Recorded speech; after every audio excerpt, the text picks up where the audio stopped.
Dynamic prince Prajwal Devaraj, Raj B ಶೆಟ್ಟಿಯ ಕರಾವಳಿ ಭಾರಿ ನಿರೀಕ್ಷೆ ಮೂಡಿಸಿರುವ ಕನ್ನಡದ ಮತ್ತೊಂದು ಸಿನಿಮಾ. ಇತ್ತೀಚೆಗೆ ಕರಾವಳಿ ಭಾಗದ ಕಥೆಗಳು ಬಾಕ್ಸ್ ಆಫೀಸ್ನಲ್ಲಿ ಸದ್ದು ಮಾಡುತ್ತಿವೆ.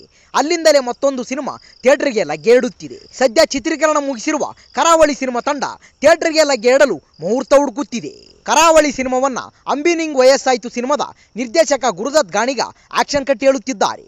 ಕರಾವಳಿ ಸಿನಿಮಾದ ಶೂಟಿಂಗ್ ಮುಗಿಸಿದ ಬೆನ್ನಲ್ಲೇ ಇತ್ತೀಚೆಗಷ್ಟೇ ತಂಡ ಮಾಧ್ಯಮದ ಮುಂದೆ ಹಾಜರಾಗಿ ಕರಾವಳಿ ಬಗ್ಗೆ ಖುಷಿಯನ್ನ ಹಂಚಿಕೊಂಡಿದೆ. ಈ ಸಿನಿಮಾದಲ್ಲಿ ಪ್ರಜ್ವಲ್ ದೇವರಾಜ್ ಪ್ರಮುಖ ಪಾತ್ರದಲ್ಲಿ ನಟಿಸಿದ್ದಾರೆ. ಈಗಾಗಲೇ ಕರಾವಳಿ ಸಿನಿಮಾದ ಪೋಸ್ಟರ್ ಮತ್ತು ಟೀಸರ್ ಮೂಲಕ ಸಿಕ್ಕಾಪಟ್ಟೆ ನಿರೀಕ್ಷೆ ಹುಟ್ಟಿಸಿದ್ದಾರೆ. ಮತ್ತೊಂದು ಟಿಪಿಕಲ್ ಕಂಟೆಂಟ್ ಸಿನಿಮಾ ಯಾವಾಗ ರಿಲೀಸ್ ಎಂದು ಕಾದು ಕೂತಿದ್ದರು. ಕೊನೆಗೂ ಅಭಿಮಾನಿಗಳು ಕಾತುರದಿಂದ ಕಾಯುತ್ತಿದ್ದ ಆ ಸಮಯ ಬಂದಿದೆ. ಕರಾವಳಿ ಚಿತ್ರಮಂದಿರಕ್ಕೆ ಎಂಟ್ರಿ ಕೊಡುವ ಸಮಯ ಹತ್ತಿರ ಬಂದಿದೆ. ಸಿನಿಮಾದ ಬಹುತೇಕ ಕೆಲಸಗಳು ಮುಗಿದಿದ್ದು ಥಿಯೇಟರ್ಗೆ ಗ್ರ್ಯಾಂಡ್ ಎಂಟ್ರಿ ಕೊಡುವುದೊಂದೇ ಬಾಕಿ ಉಳಿದಿದೆ. ಸಿನಿಮಾ ಟೈಟಲ್ ಸೂಚಿಸುವಂತೆ ಕರಾವಳಿ ಸಿನಿಮಾ ಆ ಭಾಗದ ಸಂಸ್ಕೃತಿ ಸೊಗಡಿನ ಹಿನ್ನೆಲೆಯನ್ನ ಇಟ್ಟುಕೊಂಡು ಸೃಷ್ಟಿಸಿರುವ ಸಿನಿಮಾ.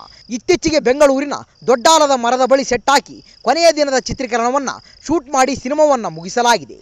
2 ಬಾರಿ ರಾಷ್ಟ್ರ ಪ್ರಶಸ್ತಿ ಗೆದ್ದಿರುವ ವಿಕ್ರಮ್ ಮೋರ್ ಈ ಸಿನಿಮಾದ ಫೈಟಿಂಗ್ ದೃಶ್ಯಗಳನ್ನು ಸಂಯೋಜನೆ ಮಾಡಿರುವುದು ಹೈಲೈಟ್ ಆಗಿದೆ. ಡೈನಮಿಕ್ ಪ್ರಿನ್ಸ್ ಪ್ರಜ್ವಲ್ ದೇವರಾಜ್ ಮಹಿಷಾಸುರನ ಅವತಾರದಲ್ಲಿ ಅಬ್ಬರಿಸಿದ್ದಾರೆ. ಪ್ರಜ್ವಲ್ ದೇವರಾಜ್ ಜೊತೆ ಈ ಸಿನಿಮಾದ ಪ್ರಮುಖ ಪಾತ್ರದಲ್ಲಿ ರಾಜ್ ಬಿ ಶೆಟ್ಟಿ ಕೂಡ ಕಾಣಿಸಿಕೊಂಡಿದ್ದಾರೆ. ಮಾವೀರ ಎನ್ನುವ ಪ್ರಮುಖ ಪಾತ್ರದಲ್ಲಿ ನಟಿಸಿದ್ದು ಈಗಾಗಲೇ ರಾಜ್ ಬಿ ಶೆಟ್ಟಿ ಪಾತ್ರದ ಫಸ್ಟ್ ಲುಕ್ ಕೂಡ ರಿಲೀಸ್ ಆಗಿದೆ. ರಾಜ್ ಬಿ ಶೆಟ್ಟಿ ವಿಭಿನ್ನ ಲುಕ್ನಲ್ಲಿ ಈ ಸಿನಿಮಾಗೆ ಎಂಟ್ರಿ ಕೊಟ್ಟಿರೋದು ಈ ಸಿನಿಮಾದ ಮೇಲಿನ ನಿರೀಕ್ಷೆಯನ್ನ ದುಪ್ಪಟ್ಟು ಮಾಡಿದೆ. ಇನ್ನು ಉಳಿದಂತೆ ಸಿನಿಮಾದ ಪವರ್ಫುಲ್ ಪಾತ್ರದಲ್ಲಿ ನಟ ಮಿತ್ರ, ರಮೇಶ್ ಇಂದಿರಾ, ಶ್ರೀಧರ್ ಹಾಗೂ ನಾಯಕಿಯಾಗಿ ಸಂಪದ ಕಾಣಿಸಿಕೊಂಡಿದ್ದಾರೆ. ಕರಾವಳಿ ಸಿನಿಮಾ ಮನುಷ್ಯ ಹಾಗೂ ಪ್ರಾಣಿ ಮಧ್ಯೆ ನಡೆಯುವ ಸಂಘರ್ಷದ ಕತೆ. ಪಕ್ಕಾ ಹಳ್ಳಿ ಬ್ಯಾಕ್ ಡ್ರಾಪ್ ನಲ್ಲಿ ಸಿನಿಮಾ ಮೂಡಿಬಂದಿದೆ. ಈ ಚಿತ್ರಕ್ಕೆ ಸಚಿನ್ ಬಸೂರ್ ಸಂಗೀತ ಸಂಯೋಜನೆ ಮಾಡಿದ್ದು ಅಭಿಮಾನ್ಯು ಸದಾನಂದನ್ ಕ್ಯಾಮರಾ ವರ್ಕ್ ಇದೆ. ಸದ್ಯ ಕರಾವಳಿ ಸಿನಿಮಾದ ಚಿತ್ರೀಕರಣ ಮುಗಿದಿದ್ದು ರಿಲೀಸ್ ಡೇಟ್ ಸದ್ಯದಲ್ಲೇ ಘೋಷಣೆ ಆಗಲಿದೆ. ಇದೀಗ ದುನಿಯಾ ಸೂರಿ ನಿರ್ದೇಶನದಲ್ಲಿ ಯುವರಾಜ್ ಕುಮಾರ್ ನಟಿಸಬೇಕಿದ್ದ ಸಿನಿಮಾ ಮುಂದುವರಿಯಲ್ಲ ಎನ್ನಲಾಗ್ತಿದೆ. ಯುವ ಸಿನಿಮಾ ಮೂಲಕ ರಾಘಣ್ಣನ ಕಿರಿಮಗ ಚಿತ್ರರಂಗಕ್ಕೆ ಎಂಟ್ರಿ ಕೊಟ್ಟಿದ್ದರು.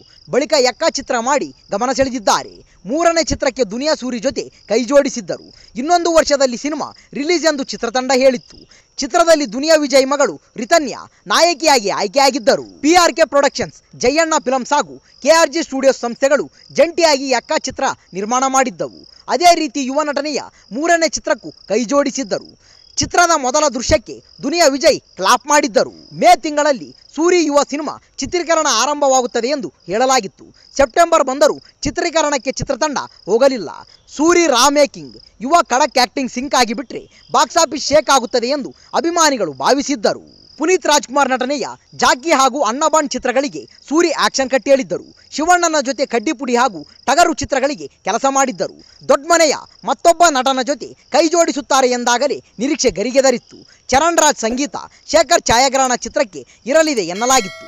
ಚಿತ್ರಕ್ಕೆ ಕಾಗೆ ಬಂಗಾರ 3 ಎಂದು ಟೈಟಲ್ ಫಿಕ್ಸ್ ಆಗಿದೆ ಎನ್ನುವ ಸುದ್ದಿ ಬಂದಿತ್ತು. ಯುವ ಸೂರಿ ಸಿನಿಮಾ ನಿಂತು ಹೋಗಿದೆ ಎನ್ನುವ ಸುದ್ದಿ ಗಾಂಧಿನಗರದಲ್ಲಿ ಶುರುವಾಗಿದೆ. ಸರಿಯಾಗಿ ಕತೆ ಸಿದ್ಧವಾಗದೆ ಚಿತ್ರಕ್ಕೆ ಚಾಲನೆ ಕೊಟ್ಟಿದ್ದೆ ಇದಕ್ಕೆ ಕಾರಣ ಎನ್ನುವ ಮಾತುಗಳು ಕೇಳಿಬರ್ತಿದೆ. ಈ ಬಗ್ಗೆ ಅಧಿಕೃತ ಮಾಹಿತಿ ಸಿಕ್ಕಿಲ್ಲ.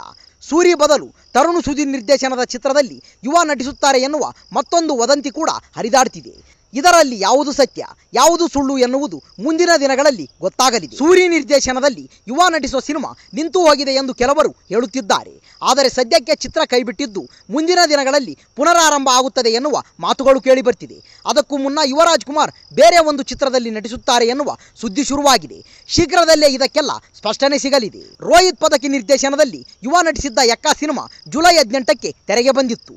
ಚಿತ್ರಕ್ಕೆ ಪ್ರೇಕ್ಷಕರಿಂದ ಮಿಶ್ರ ಪ್ರತಿಕ್ರಿಯೆ ಸಿಕ್ಕಿತ್ತು. ಆದರೆ ಸೂಪ್ರಂ ಶೋ ಆರ್ಭಟ ಶುರುವಾದ ಬಳಿಕ ಯಕ್ಕ ಆಟ ನಡೆಯಲಿಲ್ಲ. ಇನ್ನೊಂದು ವಾರದಲ್ಲಿ ಈ ಸಿನಿಮಾ OTTಗೆ ಬರುವ ನಿರೀಕ್ಷೆ ಇದೆ. ಈ ವಿಡಿಯೋ ಇಷ್ಟವಾದಲ್ಲಿ ನಮ್ಮ ಚಾನಲ್ ಲೈಕ್ ಮಾಡಿ, ಶೇರ್ ಮಾಡಿ, ಸಬ್ಸ್ಕ್ರೈಬ್ ಮಾಡಿ ಅಂತ ಹೇಳ್ತಾ ಅಲ್ಲಿಯವರೆಗೂ ಟೇಕ್ ಕೇರ್, ಬಾಯ್ ಫ್ರೆಂಡ್ಸ್.